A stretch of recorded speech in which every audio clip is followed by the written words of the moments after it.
Tatay, ang iyong anak na babae ay nasa palanggana. Tulungan mo ako, bilisan mo. Sino ang nagsasalita? Nasa loob ng palanggana.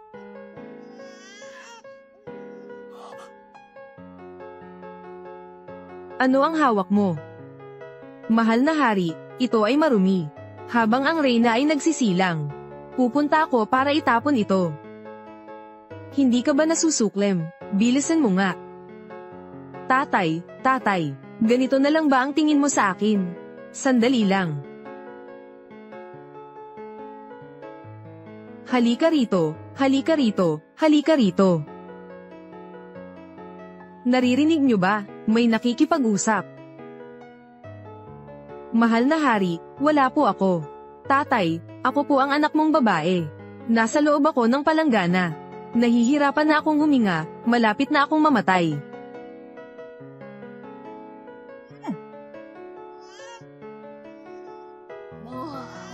Sa wakas nakakahinga na ako. Ito ba ang tinig ng puso ng isang bata? Mahal na hari, ako'y nagmamasid sa mga bituin. Ang bansa ay nasa bingit ng pagbagsak, dahil sa mga suliranin sa loob at labas. Isang natatanging tao ang lilito. Siya lamang ang makakalutas nito. Malinis ang kaluluwa ng taong ito. Madaling masubaybayan ng iba. Ang mabubuti ay walang dapat ikatakot. Ang masasamang tao ay mapanganib. Baka ang anak kong babae, ang espesyal na tao. Mahal na hari, ito ang anak ng isang katulong at gwardya. Hindi ito dapat mabuhay. Balak kong itapon ng sanggol. Tatay, huwag kang makinig sa kanya. Dapat kang maniwala sa akin. Ako ang tunay mong anak na babae. Gusto nilang palakihin mo ang anak ng iba. Imbestigahan mo sila kaagad. Ang tapang mo talaga. Kawan-nawa ng emperador. Napakasama mo. Magagawa mong iwan ang bata. Nasaan si Jiang Zixian? Narito ako, Jiang Zixian. Ang mga taong nanakit sa aking anak na babae. Hanapin sila. Pupunta na ako ngayon. Mahal na hari, huwag kang umiyak. Mahal na hari, huwag kang umiyak. Mahal na hari. Ito ba ang aking ama? Gusto ko siya. Maganda at mabait siya. Tatay, mula ngayon. Aalagaan kita hanggang sa lumaki ka. Bibigyan kita ng pangalan. Ang pangalan mo ay Bijingshu. Pwede ba kitang tawaging Shushu? Sige, susundan kita sa masarap na pagkain at magandang damit. Mahal na hari, aminado na sila. Aminado na sila. Si Concubina Anne at Concubina Le ang nag-aaway para sa pabor mo. Pinalitan nila ang anak ko. Mahal na hari, kahabagan po ninyo ako. Kasalanan ko ang katangahan ko. Dahil ako ang nanganak sa prinsesa. Pagbigyan ninyo ako ng isang pagkakataon. Hindi pwede, masamang babae. Kung hindi ako iniligtas ng aking ama. Ang anak kong babae ay talagang espesyal. Siya ang tutulong sa ating bansa. Nasaan siya? Bumaba siya bilang isang karaniwang mamamayan. Ikulong sa malamig na palasyo. At ang mga kasabwat niya. Ilabas sila at patayin lahat. Ililigtas sila ng emperador. Nasaan na siya? Patawarin po ninyo ang buhay ko. Dalhin ninyo sila palayo. At ang batang lalaking ito ay, pag-isipan ko muna. Ama, siya nga po iyon. Pagkatapos alagaan ni Prinsesa Anne, naging isang halimaw siya. Papatayin niya ako sa pagpapahirap. Gusto ko siyang gawing beteng. Si Shushu ay may kakayahang manghula ng hinaharap. Espesyal siyang babae. Normal lang naman yun. Itong batang lalaki. Dalhin mo siya sa ampunan. Hintayin nating lumaki ng kaunti. Susundin ko ang kagustuhan ni Shushu. Gawin mo siyang yunuko. Pwede ba? Matalino at matapang ka. Talagang hinahangaan kita. Sayang lang ang isang mabuting ama na tulad mo. Ay nag-alay ng buhay para sa bayan. Ano ang sinasabi mo? Ako'y mag-aalay ng buhay para sa bayan. Giba na ba ang ating bansa? Sinong matapang? May mga tribong tagalabas na nag-aabang. Sa loob ng palasyo, may mga nagbabalak ng paghihimagsik. Ikaw ay nahirapan sa pagtatanggol sa bansa. Ikaw ay tinawag na malupit. Nag-alay ka ng buhay para sa bayan. At ang iyong bangkay, ang bida ay nakabitin sa pintuan ng lungsod, upang salubungin ang mga barbaro. Ito ay napaka hindi makatarungan. Kailangan kong protektahan ang iyong bansa. Ako ang nagtataglay ng karangyaan at kayamanan. Naalala ko na, ang bida ang nagdulot ng pagkawasak ng bansa. Bakit ka natutulog na? Shushu, shushu. Sino ang lalaking iyon? Sabihin mo na sa akin. Naiinip na ako, aking mahal na hari. Aking minamahal na anak, nagising ka na, bumaba ka na.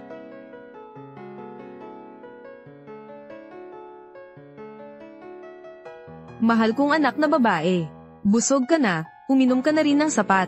Sabihin mo na sa akin agad. Sino ang bida na pumuksa sa kaharian?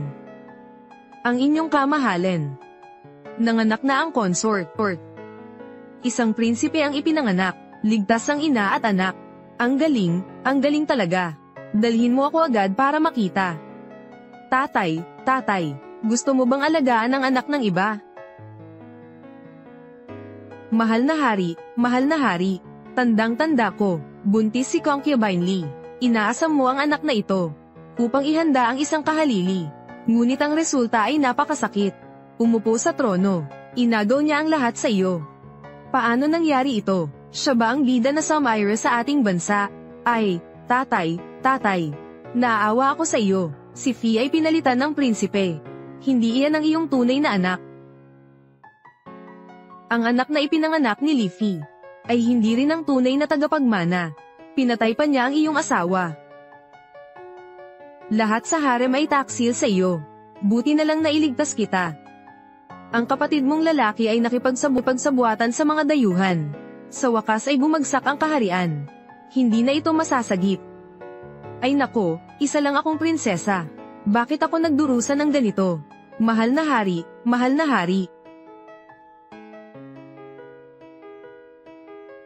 Tatay, naaalala mo na ako ng sobra. Puntahan mo na si Concubine Lee. Ako. Ang batang iyon ay hindi anak ko. Bakit ako ang kailangang pumunta? Bakit ako nagdurusa ng ganito?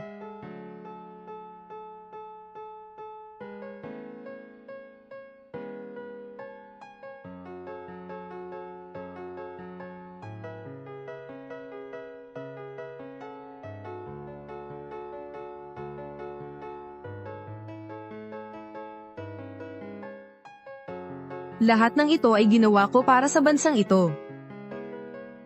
Naghirap ako ng buong buhay ko, para sa bansang umunlad tulad ngayon. Buti na lamang at naawa ang langit. Halika rito sa tabi ko, shushu.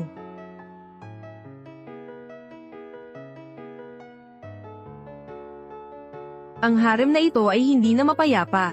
Nagtangka silang magtaksil sa akin. Malaki ang mga lemon nila. Ang sitwasyong ito ay talagang hindi maganda. Dumating na ang panahon upang ayusin ang harem. Jiang Zixian, halika rito, narito ako. Lumapit ka ng konti. Ipagkakatiwala ko sa iyo ang isang mahalagang gawain. Maging mas mabilis at maayos ka.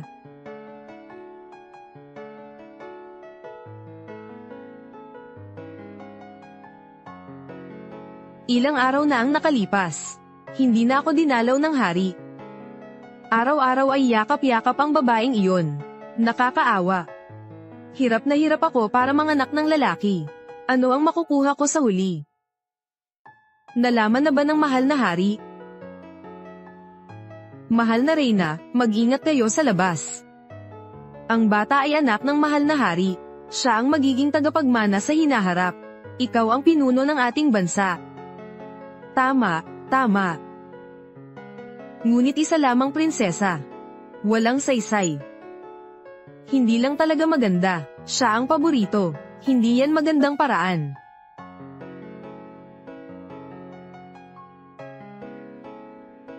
Halika rito. Ganyan ka. Bilisan mo. Tatay, tulungan mo ako, bilis. Mahal na hari, tingnan mo ang anak mo. Mahal na hari, tatay, tulungan mo ako. May gustong saktan ako. Shushu, shushu. Kailangan kong puntahan ang prinsesa. Ikaw na lang ang bumalik sa palasyo. Mahal na hari. Beijing Shu, hintayin mo ako. Hinadlangan mo ang aking anak. Mamamatay ka. Bilisan mo, sinasabi ko sa'yo. Kung hindi mo iinumin lahat, mamamatay ka. Hintayin kong sabihin ko. Sisiguraduhin kong papatayin ka ng ama ko. Bilisan mo, bilisan mo. Ang tapang mo talaga, mahal na hari. Awa ninyo po, mahal na hari. Mahal na hari, tay. Ang sakit ng tiyan ko. Tumawag ka agad ng doktor. Pinagalitan pa niya ako. Karapat dapat siyang mamatay.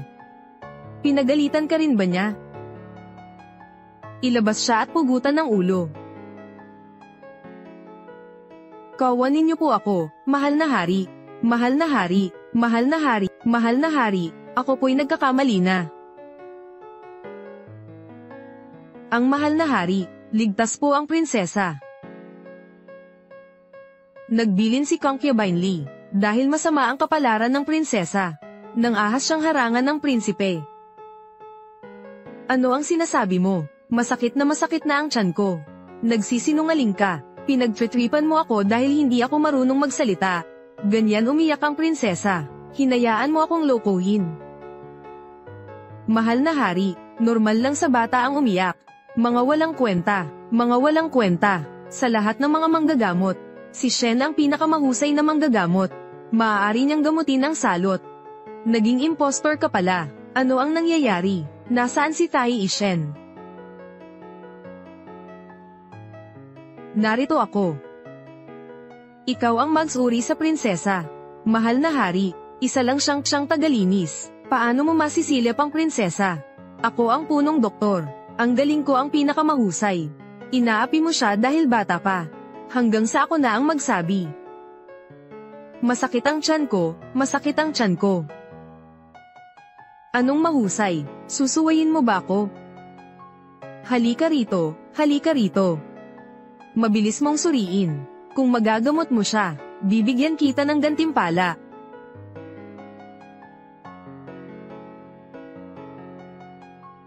Mahal na hari, nalasan ang prinsesa. Paano siya nalasan?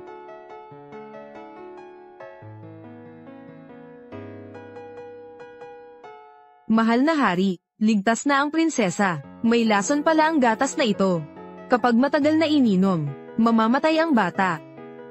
Napakaingat ng taong ito. Kung medyo nahuli pa, may lalabas na ng katawan ang lahat ng lason, at ng lason. Hindi na natin ito maitutuloy sa investigasyon. Masyado nang maaga ang pag-aagawan ng kapangyarihan. Wala pa akong 1 buwan gulang. O kaya ang 2 kong naunang anak. Ganoon din ba ang nangyari sa kanila?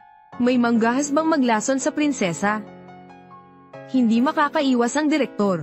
Tiyak na may kinalaman ka. Mga tauhan, dalhin ang taong ito sa korte ng Dakilang Li. Ako mismo ang mag-iinteroga. Ako'y inosente, ako'y inosente. Si Shen Taiyi ang magiging pinuno ng instituto. Humayo ka na.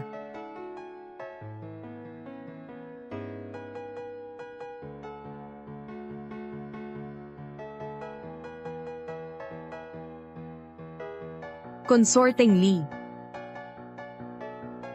Dumating na ang emperador.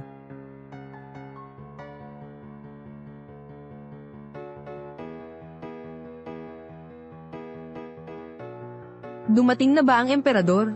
Hanapin niyo ako agad. Ang mahal na hari, ano ang nais mong gawin?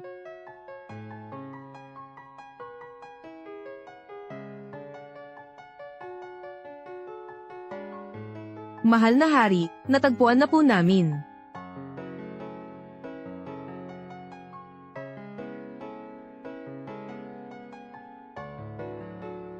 Mahal na hari, ginamit ng katulong ang gamot na ito, na nagdulot ng pagkalason sa prinsesa. Prinsesa Li. Ikaw ba ay naglakas loob na maglagay ng lason upang patayin ang prinsipe? Ama. Napakalaking kasinungalingan, Ama. Tiyak na may nagparatang sa akin. Dahil ako ay nagkaroon ng anak na lalaki. Iyan ang dahilan kung bakit nila ako pinaratangan. Ama, huwag mong pagkatiwalaan siya. Mula nang ipanganak ni Lefi ang kanyang anak na lalaki, siya ay naging lubhang mapagmalaki. Marami siyang pinahirapan. Higit pa rito, siya ay nakipagsabuatan sa kanyang ama upang gawin kang isang masamang hari. Sa huli, ikaw ay kanilang pinatay upang tanggapin ang tribo ng Tot sa palasyo. Mabilis, tingnan mo ang maliit na prinsipe. Hindi pa niya nakikilala ang kanyang tunay na ama. Mahal na hari, mabilis, tingnan mo siya. Prinsipe. Sigurado ka ba? Ang batang ito ba ay tunay na aking anak?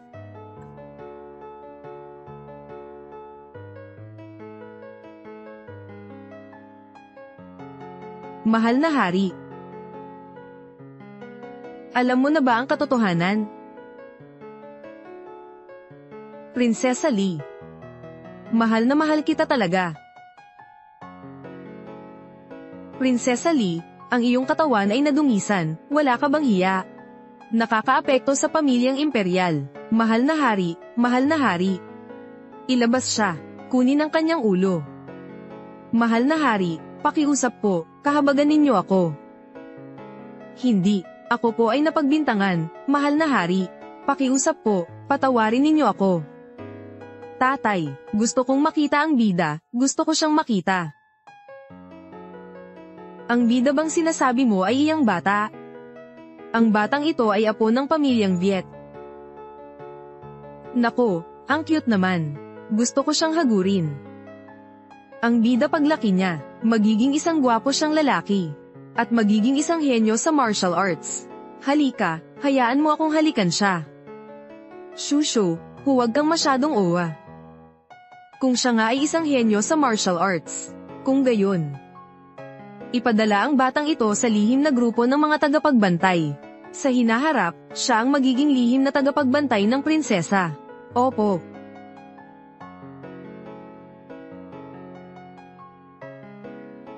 Kayo ay naglakas loob na magplano na sirain ang aking bansa. Lihim na tagapagbantay. Ito ba ang chain reaction matapos mabago ang hinaharap? Tatay, halikan mo ako. Mahal na hari. Ako po'y nag-uulat, mahal na hari. May problema po, marami na po ang nagrereklamo tungkol sa General Lei. Nakakainis. Lakad. Magaling, Lei Ning. Nagbigay ka ng mga gantimpala sa mga sundalo. Gumawa ng sarili mong grupo. Ikaw, mahal na hari, gusto mo bang maghimagsik? Shushu. Natakot ka ba? Shushu, anak kong babae. Umiinom na ng gatas ang prinsesa. Anak, natakot ba kita? Ito pa rin ba ang malupit kong ama? Bakit ganito ang isang taong nanguhumaling sa kanyang anak? Ngunit itong si Lei Ning. Ano ang nangyari kay Lei Ning? Maraming tao ang nagrereklamo tungkol sa kanya. May balak siyang maghimagsik, maghanap ako ng dahilan. Pugutan ang kanyang ulo. Diyos ko, nakakalungkot. Kung hindi dahil kay General Lei.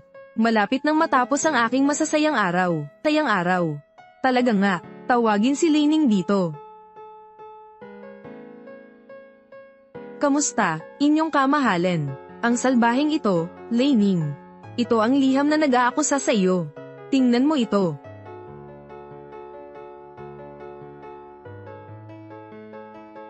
Tapos ka na ba sa pagbabasa? Pugutan ng ulo. Opo. Emperador, mahal na emperador, wala po akong kasalanan. Mahal na emperador, ako po ay napagbintangan lamang. Ito ang kilalang General Lei na tanyag sa kanyang katapatan. Kung hindi siya namatay, mas magiging maunlad ang ating bansa.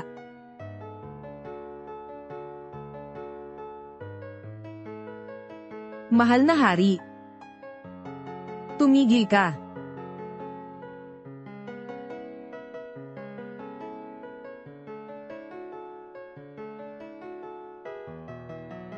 Bumaba ka. Ito ang kilalang General Lei na tanyag sa kanyang katapatan. Puno ng kalamnan ang kanyang katawan.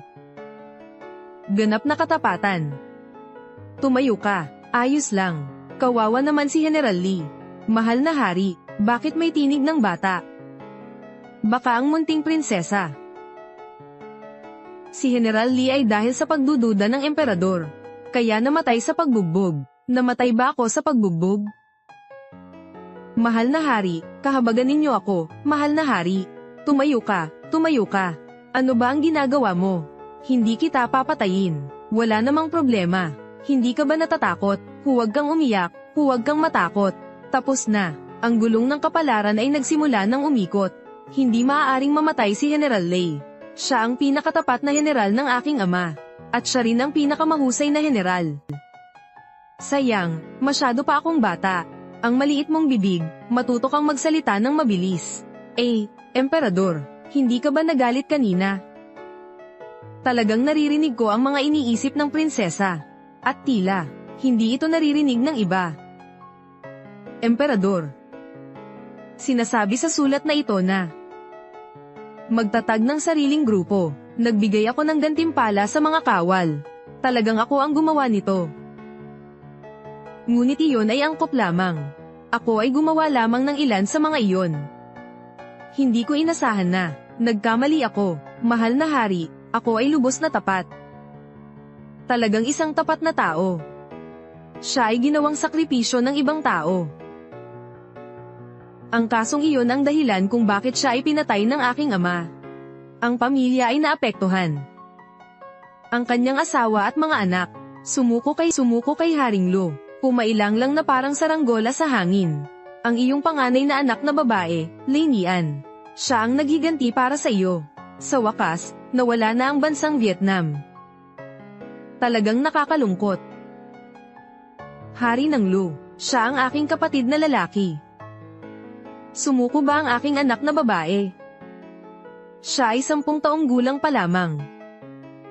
Hindi pwede, kailangan siyang turuan ng maayos. Hindi ko hahayaang siya ay maligan ng landas. Kung ito ang kagustuhan ng iyong asawa, tiyak na may kaugnayan sa likod nito. Siyasatin mo ito ng mabuti. Magbayad sala. Ang aking ama ang pinakamatalinong hari. General Lei, dapat kang magsumikap ng husto. Sa ngayon, huwag mong hayaang mabulag ka ng iyong damdamin. Ang punong general, buong buhay na tapat sa bansa, upang protektahan ang lupain ng Dai Viet. Katapatan, ngunit halos, ang aking pamilya ay nawasak dahil sa masamang babaeng ito. May nakakakita ang langit at lupa, swerte at may prinsesa na gumabay sa akin. Salamat po, mahal na hari. Salamat, prinsesa.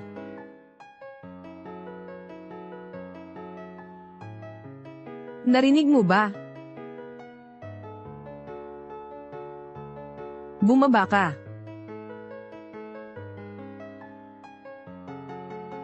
Opo.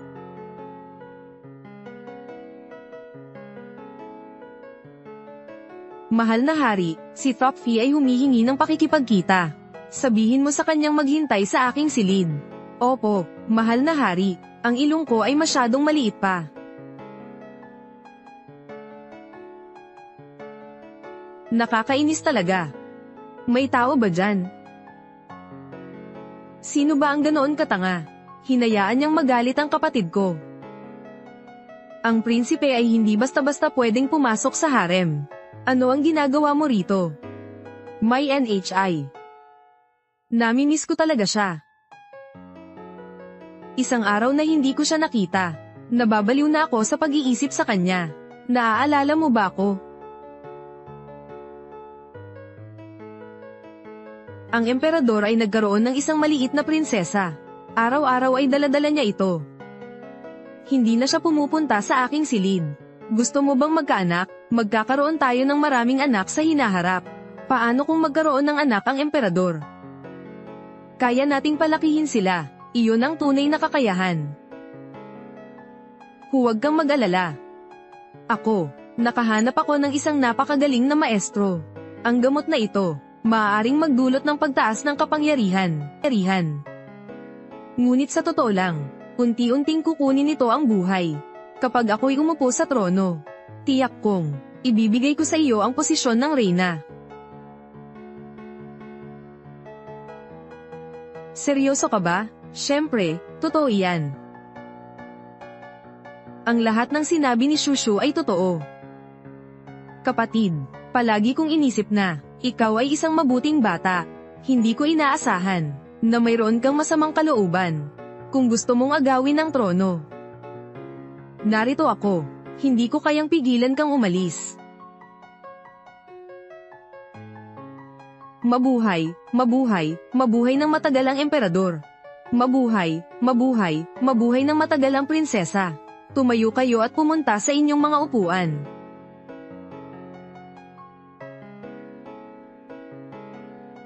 Mga unan na puting dalisay. Mga repolyong puting jade, mga kuko ng pusa na tourmaline. 100 araw pa lang ay marami ng regalo. Mayaman na ako. Hindi ko inasahan na isa pala siyang mapaghangad ng pera. Ang selebrasyon ng 1 buwan ng maliit na prinsesa.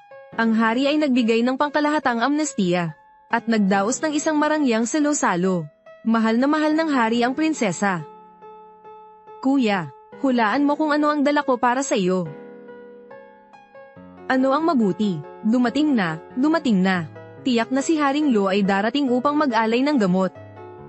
At pupurihin ng labis, na ito ay gamot na gawa ng mga Diyos. Ngunit ang aking ama, ang minamahal ko, ay bulag, lalo na sa pagmamahal kay Haring Lo.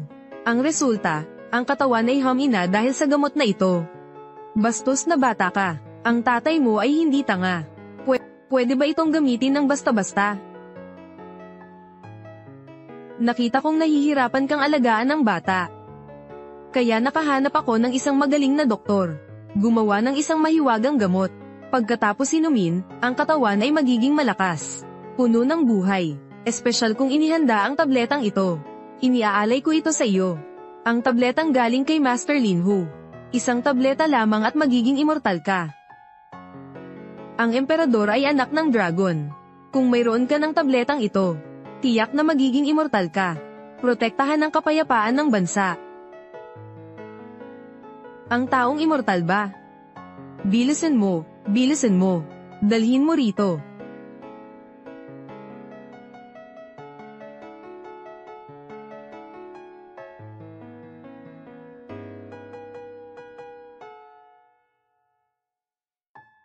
Alam ko na ang taong ito ay walang mabuting kalooban.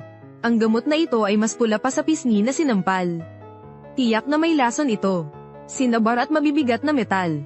Tatay, nakikiusap ako, huwag mo itong kainin. Ang masamang taong ito ay may masamang balak sa iyo. Mahal na hari, ito ay kakaibang gamot.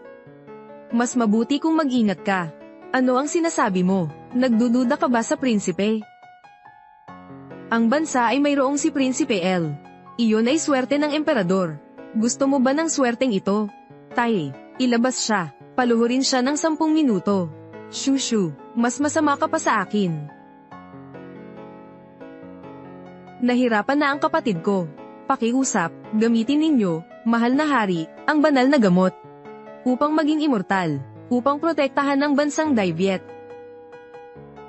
Mahal na hari, ang pinagmulan nito ay hindi malinaw. Pakiusap, mag-ingat sa paggamit.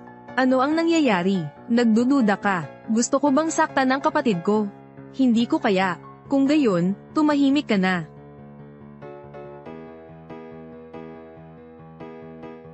Kuya, nag-aalala lang ako kaya ako nagmamadaldal. Kung ayaw mong kainin, itapon mo na lang. Sayang lang. Noong naghahanap ako ng gamot, nasugatan ko na ang mga kamay kong ito.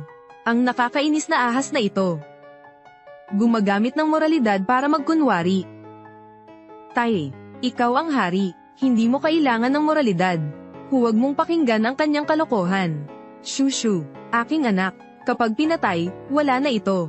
Mahal na hari, ang prinsipe ng Lo ay dumaan sa maraming paghihirap. Upang mahanap ang gamot na ito. Pakiusap, gamitin mo ito. Ikaw na walang kamatayan. Ipagtanggol ang ating Daiviet. Pakiusap, mahal na hari, inumin ninyo ang gamot na ito. Maging isang nyo ang gamot na ito. Maging isang immortal. Ipagtanggol ang ating Daiviet. Isang pangkat ng mga kasuklam-suklam na opisyal. Sila ay mga tauhan niya. Pinainom nila ng gamot ang tatay ko.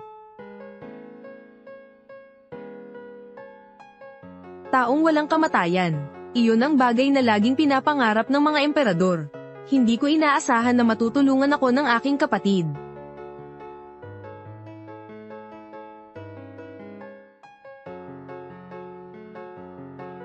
Binabati ko ang emperador sa pagiging immortal.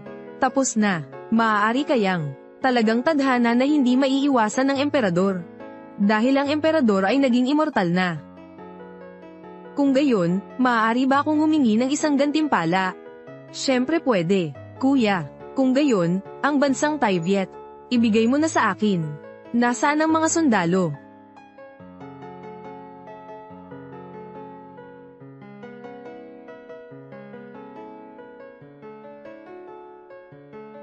Pag-agaw sa trono ng kapatid mo.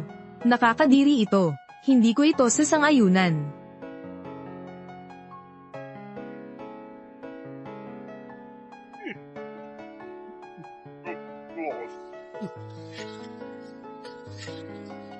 Sumama ka sa akin at mabubuhay ka.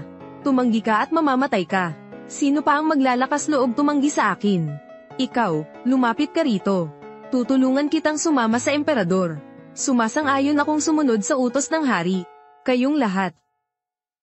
Talagang mga duwag kayo. Nasaan ang inyong katapatan? Ibinigay nyo na lang ba sa mga aso? Shu Langqi, nasa dulo na ang emperador. Magsuko ka na sa hari. Maaari pang mabuhay ng ilang taon. Ang lalaki ay dapat maging tapat sa hari, maglingkod sa bansa. Ako si Shu Langqi. Hindi ako sisuko sa isang traidor. Talagang tanga ka, Luoning. Patayin mo siya. Opo.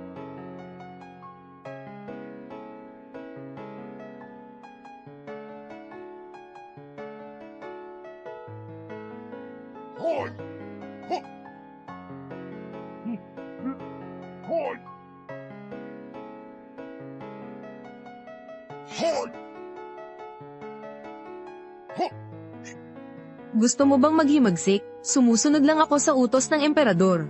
Patayin ang taksil.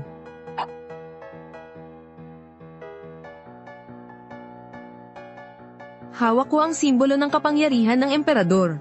Ako ang emperador. Nasaan ang mga sundalo? Patayin si Lei Ning. May gantimpalang 100,000 tael na ginto.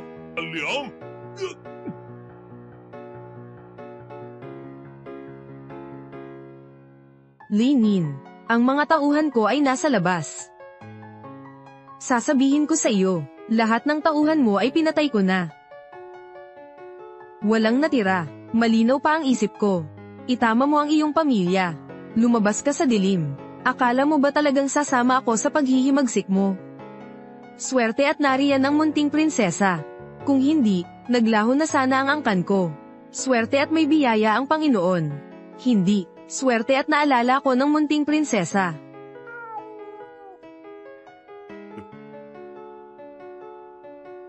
Haring Luo. Wala ka ng pagkakataon pa.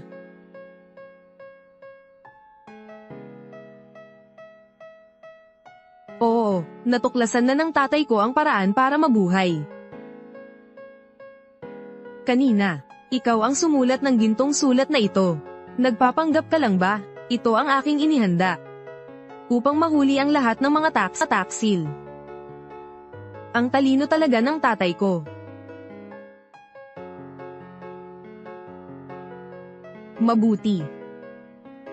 Talagang mabuti ang kuya ko. Ano naman kung nalaman mo? Mayroon pa akong planong pamalit.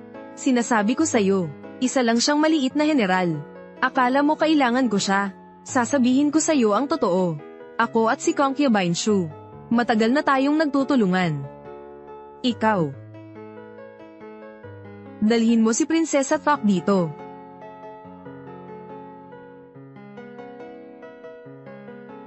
Patawarin po ng emperador. Ako'y pinilit lamang ng iba. Nakikiusap po sa emperador na patawarin. Ako'y pinwersa ng iba. Siya ang may gawa. Siya ay si Haring Lu. Si Haring Lu ang nagpilit sa akin na lasunin ng emperador. At ang iyong maliit na prinsesa.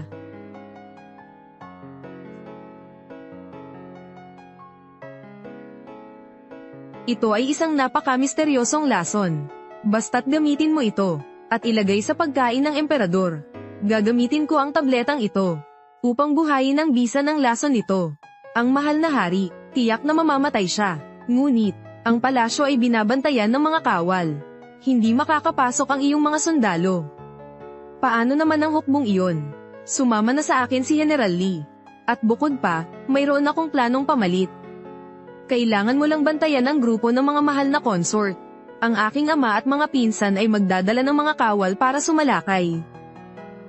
Pagdating ng panahon, ang posisyon ng reyna ay magiging sa iyo. Salamat, Emperador. Ang babaeng tanga na ito, hadlang sa aking mabuting balak. Nang araw na iyon ay sumakit ang tiyan ko. Dahil ba sa nakakainis na babaeng ito? Tay. Parusahan mo siya. Ano naman kung nalaman mo? Ganun pa man, kinain mo na ang gamot na iyon. Lason na ang nasa katawan mo. Nasa akin ang antidoto. Basta't lumuhod ka at humingi ng tawad.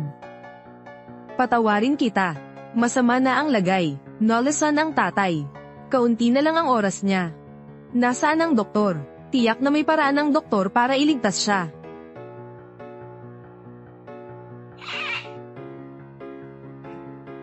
Sino nagsabing nalasan ako? Ikaw. Paano ito nangyari? Ito, malinaw na ininom mo na ang gamot na iyon. Bakit hindi ito gumana? Buti na lang naririnig ko pa rin ang mga iniisip ng anak ko. Lahat ng araw-araw na pagkain ay tinitiyak ni THM na manggagamot. Kung hindi, ay namatay na sana sa kanyang mga kamay. Mahal na hari, si Concubine Shu ang naglagay ng lason sa iyong pagkain. Kung magpapatuloy ka, isang pile doors lang, mamamatay ka sa lason. Alam ko na. Napakagaling. Hindi nalasan ang tatay. Alam na niya at ni General Lee ang lahat. Gamot sa lason ang lason. Talagang matalino ang tatay ko. Napakatalino niya. Isang tunay na mahusay na hari. Nakita niya ang masamang balak nila. Tumigil ka na sa pagsasalita. Namumula na ang mukha ko. Ang talino mo talaga, ang talino. Ginamit mo ang immortalidad bilang pain. Ito ang nagpabaya sa akin sa pag-iingat. Noong ako'y isang prinsipe, kung tanga lang ako, patay na ako ng libu-libong beses. Ang masasamang ginawa mo, huwag mong akalaing hindi ko alam. Maliban kay Concubine Shu, ang asawa ng general ng Kim Enjuve, ay tauhan mo. Hindi maaari, ito ang pinakamalalim kong lihim. Ikaw, paano mo nalaman? Ito ang aking pinaghirapang alaga ang especially iya. Paano mo nalaman?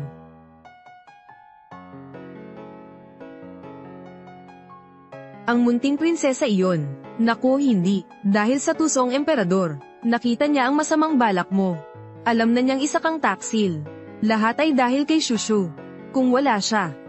Ang balak ni Haring Lu. Mamamatay akong parang tanga. Ang cute na bata. Ikaw ang swerte kong tala. Sa nakikita ko, kaya pa ring talikuran ni General Lei ang pag-ibig. Sabi ko na nga ba, ang Angkan Lee ay isang tapat na angkan, na nagkaroon ng isang maalamat na general. Sa ganoong magandang lahi, paano sila magiging mga mangmang? Hindi maaari. Paano ako maaaring mabaygo? Emperador, aking kapatid. Kuya, nagkamali ako. Pakiusap, patawarin mo ako. Kuya, ako ang iyong tunay na kapatid. Halika rito, hulihin ang traidor na ito. Lipulin ang kanyang angkan, kuya. Wakasan na ang pamilya. Ang traidor na ito. Binigyan ng lason. Kuya, kuya. Kuya ko. Sino ang may lakas ng loob humawak sa anak ko?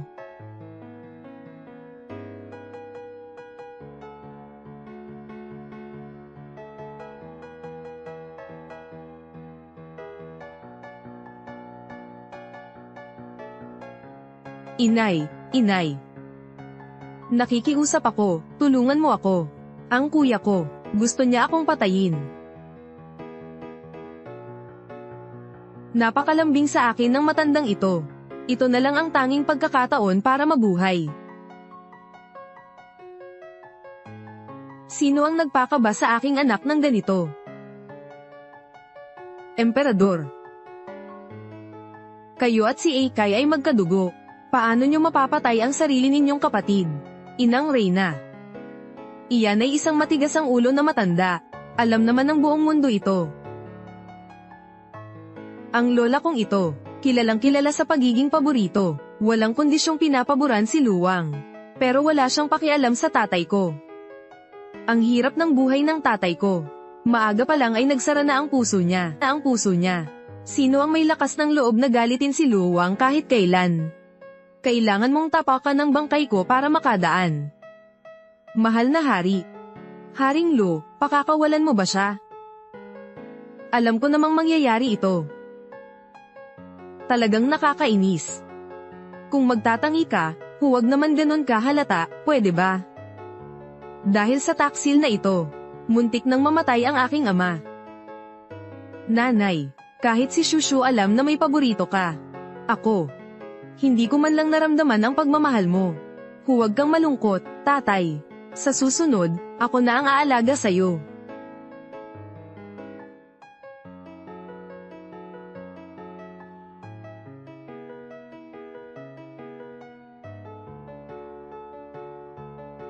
Nanay. Binalak niyang agawin ang trono. Hindi ko siya mapapatawad.